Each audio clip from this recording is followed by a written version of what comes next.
Alam mo ba kung ano ang kinakain ng mga estudyante sa Japan tuwing tanghalian sa paaralan?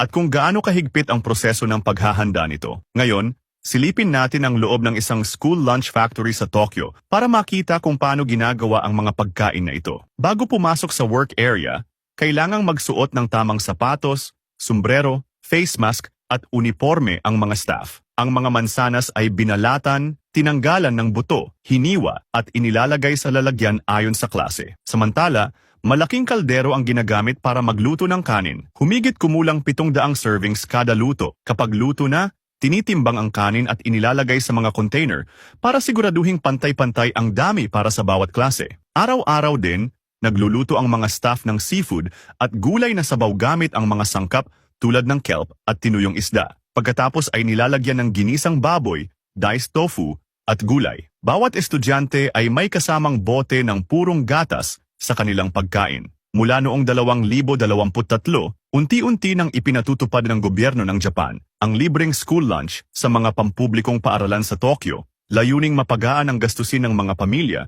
at matiyak na may masustansyang pagkain ng bawat bata.